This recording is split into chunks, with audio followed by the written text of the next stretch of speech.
حضرت امیر المومنین امیر معاویہ رضی اللہ تعالیٰ عنہ کے عنوان پر گفتگو فرمائیں۔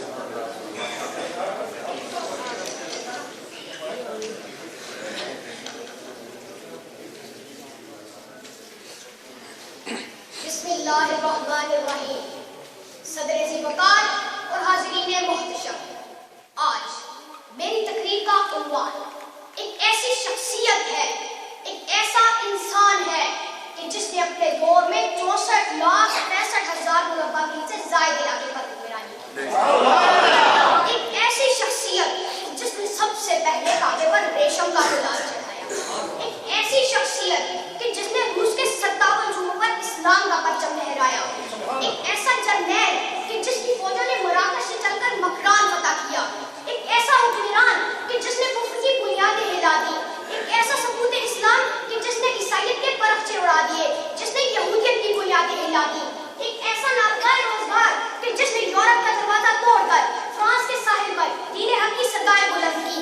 وہ عظیم شخصیت، وہ عظیم سپہ سالار، امیر سیاست و تدبر، امیر المؤمنین سیدنا معاویہ بن سب مل کر کہے رضی اللہ تعالیٰ عنہ شخصیت ہے۔ انہوں نے آدھی دنیا پر حکمرانی تو وہ کی، اور اس سے بھی بڑی بات وہ جناب رسول صلی اللہ علیہ وسلم کی کئی حدیث مبارکہ کے مصداق بھی رہے ہیں۔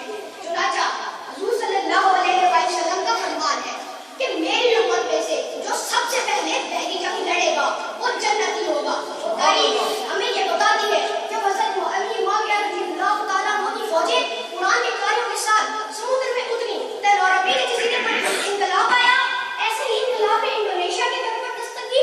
ان قرآن کے قاریوں نے سمندروں کے ساحلوں میں، صحراؤں میں، میدانوں میں قرآن پڑھے اور یورپ کے کلیساؤں میں ایسی انسانی بلند کی جن کا تصور بھی محال ہے۔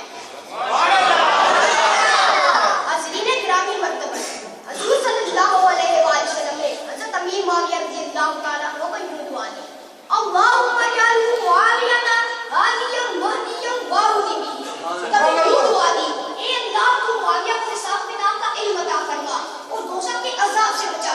کبھی یوں دعا دی: اے اللہ تو معاویہ کا سینہ علم سے بھر دے۔ حضور صلی اللہ علیہ وسلم کی انہی اعلیٰ دعاؤں کی بدولت حضرت امیر معاویہ رضی اللہ تعالیٰ عنہ دربار رسالت میں دین وحی کا مشن سر انجام دیتے نظر آتے ہیں۔ کبھی تو دعوت اسلام کے خطوط پر چھاؤ خریدتے نظر آتے ہیں کہ آپ صلی اللہ علیہ وسلم کے دربار میں حضرت امیر معاویہ رضی اللہ تعالیٰ عنہ نے 165 خطوط مسلم پر چھاؤ خریدے۔ کبھی تو وحی رسالت کیے نظر آتے ہیں۔ چنانچہ قرآن پاک میں بھی ارشاد ہوتا ہے: مرفوعۃ مطہرہ، قرآن کے سب بڑے پاکیزہ ہیں۔ مرفوعۃ مطہرہ، یہ بڑی عظمت والے ہیں۔ بِأَیدی سفرہ، جن ہاتھوں نے لکھا وہ بھی بڑی برکت والے ہیں۔ اور پھر فرمایا کرام بررہ، سب کے سب کاتب وحی روح و زمین کے بہترین انسان۔ اب فرمان مصطفیٰ کے بعد قرآن پاک نے بھی حضرت امیر معاویہ رضی اللہ تعالیٰ عنہ کے حق میں بہترین ہونے کا فیصلہ کر دیا۔